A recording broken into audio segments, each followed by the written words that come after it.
Mbote mbote balingami esengo eza lisusu na ngai kozala liboso na bino.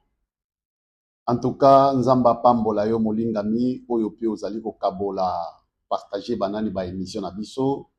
Oza pe de temps en temps ko laikaka ba émission ba j'aime vraiment nzambe apambola yo.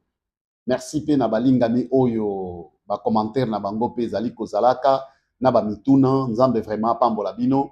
Nakanisi na koyebaka ko réagir na ba émission na ba mituna na bino wana na kobanda pe kolobela yango ba commentaire na bino na kobanda pe kolobela yango e ba oyo ba ko suggérer ba question pe mususu na kobanda pe kolobela yango. Alors la fois passée tomekaki mpe ko partager maloba na nzambe et nasengaki na ba oyo bazwaki décision ya koyamba nkolo yesu lokola mokonzi pe mobikisi bakoka kotindela biso ba numéro na bango ba kombo na bango ba adresse na bango mpona kolanda quand même croissance na bango balingami. Alors lelo nalingaki mpe plus ko s'adresser na bandeko oyo bayambaki nkolo yesu lokola mokonzi pe mobikisi na balien na se totie mpona baaffermissement. Baaffermissement eza 7. Alors eza na nani na papier, eza ngo na papier okoki konani ko imprimer papier wana o imprimer yango o tangi bibilia verset ya liboso tozwi par exemple Apocalypse 3:20 o tangi Apocalypse 3:20 osilisi otangi lisusu tango zali kotanga tanga na lolenge ya mutu azali ko comprendre makambo azali kotanga. Tanga bibilia na version ya monoko oyo omesani na yango. Soki lingala nde omesani na yango tanga bibilia lingala. Soki français nde omesani na yango tanga bibilia français. Soki chiluba nde omesani na yango ainsi de suite. Donc Kikongo, Kiswahili, alors tanga bibilia wana. Mais affermissement jusque là ezana na français. Alors soki o comprendre français te ozana ndeko oyo ayebi français okoki pe ko lakisa ye yango akoki quand même ko traduire pour tina na yo. C'est un peu ça. Mais nzambe akosunga biso tokotia yango na balangue na biso nyonso awa tokoyeba pe kotia yango pe na anglais na bandeko oyo bakoki pe koyeba kolanda biso tokoki pe kosunga bango pe na modele wana. Donc ozwi Apocalypse 3:20 otangi yango une fois. Après otangi yango deuxième fois.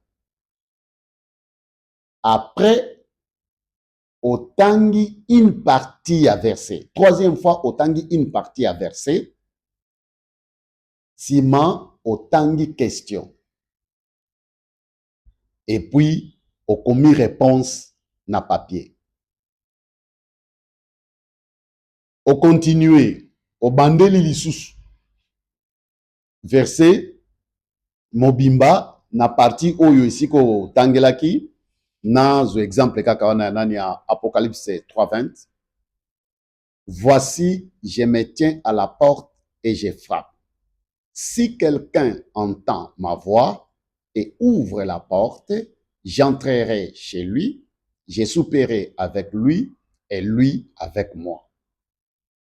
Na bandeli yango lisusu. Deuxième fois. Troisième fois, na tangi sikoyo. Voici, je me tiens à la porte et je frappe. Si quelqu'un entend ma voix et ouvre la porte, j'entrerai chez lui. Nakosuka wana. Natuni question. Question ndenge balobi. Po nkolo Yesu akoka kokota esengeli osala nini. Verset lobi nini. Si quelqu'un entend et ouvre j'entrerai.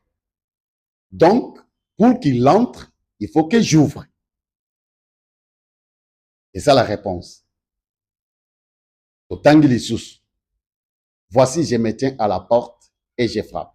Si quelqu'un entend ma voix et ouvre la porte, j'entrerai. Question ya mibale. Tango oyokaki maloba na Nzambe na émission na biso. Est-ce que ofungolaki mutema na yo? Olobi oui. Parce que osalaki prière yako yambankolo Yesu. Oui. Tobandi lisusu.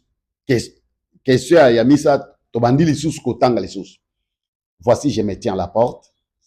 Si quelqu'un entend ma voix et ouvre la porte, j'entrerai chez lui. Question yamisat. Alors, ndenge lobi ofungolaki mutema. Nkolo Yesu aza wapi? Olobi nkolo Yesu aza kati nanga. C'est ça. Objectif ya ba affermissement ezali e permettre yo oyeba makambo oyo yo ondimi eza na kati ya Biblia. Eza ngate meza Biblia. Donc, ndenge ofungolaki mutema na yo, nkolo Yesu akotaki. Maintenant nkolo Yesu aza wapi? Aza kati na mutema na yo. Alors, okoki ko continuer bongo na ba verset mususu wana etikali. Maintenant, soki o répondre à fermissement moko, o scanner yango, okoki ko tindela biso yango. C'est un peu ça. Oko tindela biso yango, tango biso tokomona, tokoyeba na ko corriger yango. Maintenant, on a réponse. Kotoko ka kopesa yo ba correction. Donc, ndenge nasengaki numéro na yo, alors, cette fois-là, nakokiko banda ko solola na yo sikoyo na téléphone directement. Totie WhatsApp, tofungoli Biblia, otangi, nga na tuni ba question, bisika oyo o répondaki bien tendeka tokotanga na yo. Bisika o répondaki bien, pas de problème. Bisika oyo o répondaki mabe, nde tokotanga na yo po to corriger. Donc, soki to silisi ko corriger na yo, affermissement 1, to passer na affermissement 2, ainsi de suite, jusque na 7e affermissement. Parce que molingami, nkolo azali koloba, libota nanga, ezali ko bebisama na kozanga koyeba. Lelo, vie chrétienne, eza ya malonga te, parce que batu bazali kozanga koyeba. Bazali kozanga koyeba nini? Bazali kozanga koyeba oyo bango baza kat na nkolo Yesu. Nalingi na mekempe ko expliquer problème ya kozanga koyeba. Omoni tozwa Biblia. Elobi na biso, nous sommes bénis de toutes sortes de bénédictions spirituelles dans les lieux célestes. Ça veut dire en Christ. Soki na yambi nkolo sur lokola mokonzi pe mobikisi na pambwami na mapamboli nyonso. Mais mapamboli wana Bible lobi eza na mboka na likolo. Ça veut dire eza na monde oyo bomoto na ngai ekoki kozuyeba te, ekoki kozwa te. Donc na monde invisible. Mais chrétien lelo aza kotungisama na mateya ya lokuta na tina na kobunda po apambwama, na kobunda po akoka ko prospérer. Tu vois? Alors, combat spirituel, ndenge bazali kotangisama na mangomo msunu baza koteya yango, eza nango biblique te. Pona nini batu bazali ko bunda kuna, pona kozanga koyeba. Balingami, naza kolobela nanu likambo ya lipamboli. Soki ozwi 2 Corinthiens chapitre 4 verset 18. Elobi que biso tozo tala oyo misu ezomona te. Biso tozo tala oyo misu ezomona. Tozo tala te oyo misu ezomona. Mais tozo tala oyo misu ezomona te. Oyo misu ezomona eza tango moke. Oyo misu ezomona te eza libela na libela. Elingi koloba nini? Moto na biso emonaka bonzambe te. Bonzambe emonanaka tango nzamba asosolisi biso. Eza na mokolo oyo toko partager maloba na tina na koyoka nzambe. Eza na mokolo oyo toko partager na tina na kozwa bososoli uta na nzambe. Mais awa naza quand même kolinga komonisa na biso que mapamboli oyo topambolama na yango eza na yango na bisika oyo bomutu na biso koki ko comprendre te. Yango wana chrétien aza un homme spirituel. Chrétien akoki kozala un homme charnel te. Soki chrétien oza ko demeurer charnel, ozo bebisa bomono ya bo Kristo. Chrétien charnel aza mo Kristo oyo aza kotambwisama na nzoto. L'homme spirituel, chrétien spirituel, aza oyo azali kotambwisama na nzambe. Et kotambwisama na nzoto elingi koloba nini? Naza kozwa décision ya koloba, ya kosala ndenge na moneli, ndenge naza koyebela. Wana chrétien charnel. Wana nazali kotambwisama na bomoto. Chrétien spirituel, l'homme spirituel, kotambwisama na molimo, eza naza koloba, naza kosala, kolandana na ndenge nzambe asosolisi ngai. Mapamboli na biso, poto zwa yango, poto bika yango, esengeli nzambe asosolisa biso.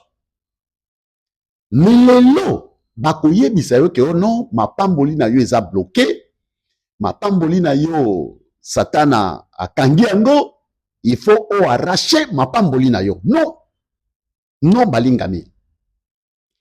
Omoni likambu ya bitumba eza pe kouta na kozanga koyeba. Bitumba ndenge bazali ko expliquer biso, ndenge bato bazali ko bundela, ce n'est pas biblique. Parce que Bible ezali koloba komba na biso eza na nzoto te, eza na makila te. Ça veut dire quoi? Tokoki kobunda na bato oyo na bato ya mokili te. Tozobunda na bademo na satana. Alors, soki tozobunda na démon na satana na bato ya mokili te, ndenge biso toza bato ya mokili, bitumba na biso ekoki kozala ya nzoto te, bitumba na biso esengeli kozala ya molimo. E bitumba ya nzoto elingi koloba nini? Bitumba ya nzoto elingi koloba naza kobunda na mutu oyo misu na ngai emoni. Nazobunda na mutu oyo matoi na ngai yoki. Nazobunda na mutu oyo makanisi na ngai ezali ko sosolisa nga. Nga moko naza komona bademo, naza koyoka bademo, naza ko sentir bademo.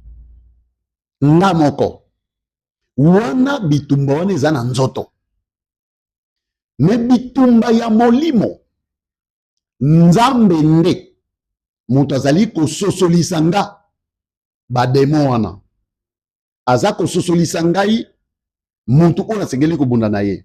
Or lelo biso tozali komona ke non, oh namoni mikolo oyo boye il faut nakota gene, oh namoni mikolo oyo boye il faut namatama ngengenge, oh namoni mikolo oyo boye. Mais makambo oyo ezali kotindika yo na ba gene pe ba prière eza makambo oyo nzamba asosolisi yo te. Soki yo ozali kobunda parce que yo moni, parce que yo yoki, parce que yo comprendre bitumba wana eza ya nzoto. Bitumba oyo biso toza nango eza ya nzoto te. Et d'ailleurs bitumba ya molimo eza bitumba ya kobwaka babombe te, ya kobeta bamasasi te. Non. Bitumba ya molimo eza bitumba ya kotelema ngwi na liloba oyo nzamba asosolisi yo. Nde bitumba toza na yango. Tango nzamba asosolisi nga likambo, alobi na nga likambo, Satana akoluka na dute na likambo wana. Napesa exemple, nzambe alobi na Marthe, Lazare akosekwa. Satana aza komonisa na Lazare, na Marthe, Lazare akoseka te. Asia poli, aza kolumba solo, akosekwa te. Alors, Marthe alobi balongola libanga te. Mais nkolo Yesu alobaki liloba epesaki kondima epai na Marthe. Liloba nini? Marthe, nga nazalaki te, nga nakozala te, me nga nazale. Nazalaki bomoi te, nazalaki lisekwa te, nakozala bomoi te, nakozala lisekwa te, me naza bomoi, naza lisekwa. Ondimi yango? Marthe andimaki. Etangu nkolo amoni ke Marthe ondima na ye ekwei alobi na ye seulement liloba oyo aloba na ye. Ne t'ai-je pas dit, si tu crois, tu verras la gloire de Dieu. Si tu crois quoi? Que je suis la résurrection, je suis la vie. Donc bitumba tozana yango balingami eza ya kotumba moto bademo te, eza ya kobwaka babombe te. Non. Bitumba tozana yango eza ya kotelema ngui likolo ya liloba oyo nzambe asosolisi biso. E makambo nyonso tu oyo eza kouta na kozanga koyeba na biso. Na kozanga koyeba na biso. Tala tina toza ko proposer yo ba fermissement na biso wana. E kosunga yo oyeba nini Biblia ezali koloba na tina na bomoi na yo, nini Biblia ezali koloba na tina na etamboli na yo, nini Biblia ezali koloba na lolenge oyo yo osi okomi kati na nkolo Yesu. Donc balingami na yebi mikolo ezali koya na kolobela likambo ya combat spirituel wana, na kolobela likambo ya libondeli, na kolobela basije mpe mwa ebele ebele.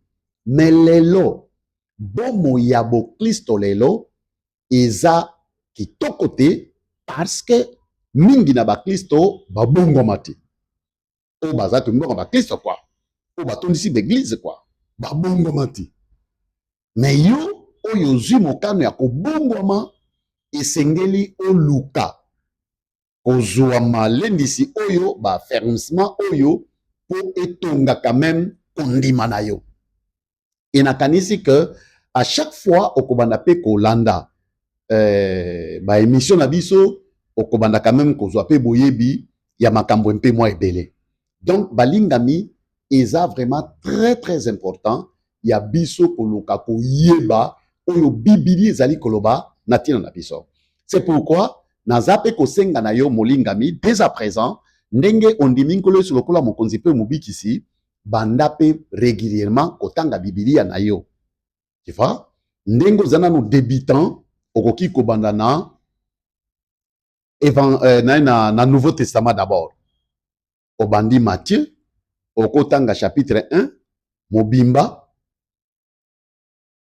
Osilisi, lobi, otaki chapitre 2, lobi kuna chapitre 3, ce qui pose à disposer, na tongo, otangi chapitre 1, na pokwa, otangi chapitre 2, ce qui pose à disposer, mokolo mobimba, okotanga pe 3 chapitres. Tu vois? Donc, balingami, to sengeli nanu kotanga, ata okolinga ko réfléchir muzindote, mais yoka nanu oyo bibilia eza koloba, eza vraiment important. Yoka nanu oyo bibilia ezali koloba, luka nanu ko comprendre makambo oyo bibilia ezali koloba. Tango zali kotanga bibilia, tanga yango na sens ya ko comprendre. Tu vois? Ozo tanga po matoi eyoka nini otangi. Soki omoni otangi, oyoki oyo otangi te bandela kotanga. Eza vraiment important balingami. Très important. Parce que toza kokendaka ba église, toza koyoka ba mateya, mais tellement que tozo tanga na biso bibilia te, toza na boyebi ya batu natina na nzambe. Olie tozala na boyebi ya nzambe na nzambe ye moko. Po tozwa boyebi ya nzambe na nzambe ye moko, eza na kati ya bibilia. Oui, batei baoki na bango koteya toyoki. Ba verset oyo bango bapesi biso totangi pe.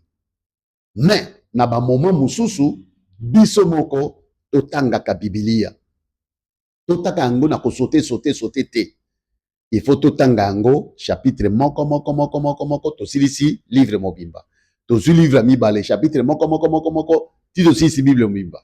Ekozala vraiment malamu mingi koleka. Et tango pe tozali kotanga, tozali pe ko comprendre nini yango pe eza kolobama. Tu vois? Naza koyeba ke non, soki na bandi na Matthieu, Matthieu na ke na Marc, Marc na ke na Luc, Luc na ke na Jean, Jean na ke na Actes des Apôtres, alors Romains, 1 Corinthiens, 2 Corinthiens, Tito Kei, ba Galates, ba Éphésiens, ba Philippiens, ba Colossiens. Tu vois? Eza quand même malamu o bandaka pe koyeba ndenge nini livre oyo après livre oyo après livre oyo après livre oyo. Tu vois? C'est ça. Et en dehors de ça, aujourd'hui, que non, par exemple, dans Jean, chapitre 1, Isaac Lobana, Christ en tant que la parole, chapitre 2, Isaac Lobana, na miracle, Yama Ikuna, et comment vinu, chapitre 3, Isaac Loba, Natina, na Nkolo Yesu, na Nicodème, chapitre 4, Isaac Loba, Natina, na Nkolo Yesu, na femme samaritaine, chapitre 5, Nkolo Yesu, Azako Sala débat, na ba juif, chapitre 6, ba mapa bazali konani kolia nkolo salobi yende mapa na bomoi. Tu vois, chapitre 5 nkolo salobi banatino na molimo santu. Chapitre 8 azongi lisusu débat na ba yuda kuna pona tina na koloba na bango baza ya satana po bazosala ndenge satana azali koloba. Chapitre 9 miracle ya mwana oyo abotamaki aveugle. Chapitre 10 toza komona kuna nkolo salobi ko banatina na les bons bergers. Et chapitre 11, Kolo Sazali Kolobanatina na lycée kwa Lazare, ozomona quand même que tant ozotanga Biblia molingami, ozako yeba quand même que non chapitre oyo ya mutu ya bazako bakuna ezanini, ya mutu ya bazako bakuna ezanini. Donc balingami likambo ya kosambela eza likambo ya comprendre vraiment au sérieux. Ndenge na lobaki na émission msuetu koleka engagement ya kobongola mutema basela kango ba blague te. Engagement ya kobala basela kango pe ba blague te. Balingami to sengeli koyeba soki to s'engager na kosambela to sambela penza na ba jete. C'est ça. To cause la kaka bato ya kokindaka ko chauffer ba église banani ba ban église te. Non. Tango nazali ko kende na église naza koyeba ke non makambo nazali koyoka naza pe kotiango na misala e naza pe kosunga bato mususu bakoka pe koyoka ndenge nga naza koyoka. Donc vraiment balingami nzambe apambola bino na ndenge bozali kozalaka ebele ya kolanda ba émission na biso. Nzambe apambola bino na ndenge boza ko laikaka ba émission, ba j'aime vraiment, botiaka mo ebele, boza pe ko partager ba émission na biso batu mususu, boza pe ko intéresser batu mususu pe na ba émission na biso. Vraiment Nzambe apambola bino na ba question boza ko tunaka, na ba commentaire bozali ko salaka. Vraiment Nzambe apambola bino. Nakanisi que mbala ya sima tokoyeba lisusu kokutana mpona kopartage maloba na Nzambe. Nzambe aza na bino elongo. Merci beaucoup.